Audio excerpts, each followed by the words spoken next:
যারা সর্বদা গান বাজনার মধ্যে লিপ্ত থাকেন, এতটুকু শিওর থাকেন যে এইটা আপনার ইমানকে দুর্বল করে দেওয়ার জন্য মহৎ একটা মানে যথেষ্ট একটা কারণ।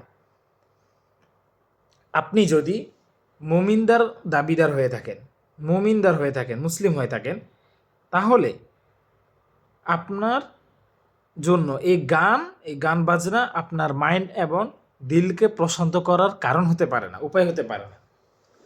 এরকম অনেক আমাদের মতো যে ভাই এবং বোনেরা আছেন, যাদের দৈনিক একটা নিয়ম থাকে, একটা দৈনিক একটা বেসিক টাইম থাকে, যে টাইমটা তারা লাউড স্পিকারে গান বাজায় রাখে, এটা চলতে থাকে। এটার ভিতরে হয়তো আপনি কাজকাম করতেছেন, বা হয়তো রান্নাবান্না করতেছেন, বা হয়তো খেলতেছেন, বা হয়তো ঘুমাচ্ছেন। যদি তাদেরকে জিজ্ঞেস করা হয়, তারা উত্তর দেয় কি?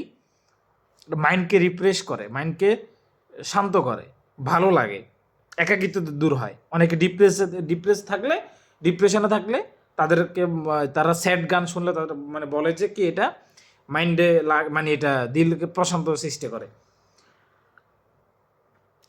তো এইটা বলবো যে গান বাজনা একজন মোমিনদের এবং একজন মুসলিমদের জন্য কখনো দিল প্রশান্ত এবং মাইন্ড ফ্রেশের কারণ হতে পারে না। আল্লাহ নবীজি বলছেন যে পানি, একটা হাদিসে আছে আর আল্লাহ নবীর হাদিস, যে পানি যেভাবে ফসল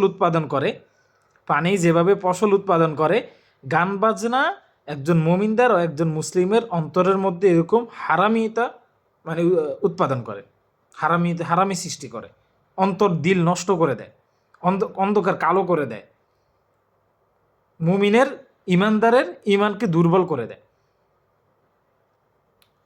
আর সে জায়গায় আপনি কোরআন তেলাওয়াত যদি শুনতেন, আমার কিছু বলা লাগতো না, আপনারা নিজেরাই যখন টের পাইতেন। যদি জিনিসটা কোরআন তেলাওয়াত শোনা এবং কোরআন তেলাওয়াত করাটাকে যদি এরকম দৈনিক রুলসের মধ্যে রাখতে পারতেন, তাহলে বুঝতেন যে আসলে কোনটার মধ্যে দিল এবং মাইন্ডকে প্রশান্ত করা যায়।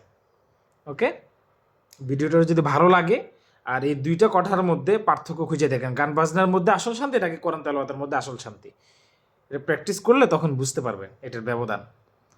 তো সবাই দোয়া করবেন, আমাদের জন্য দোয়া করবেন, যাতে আমরা যত রকমের গুনার কাজ করি ওগুলো থেকে যাতে আমরাও বিরত থাকতে পারি।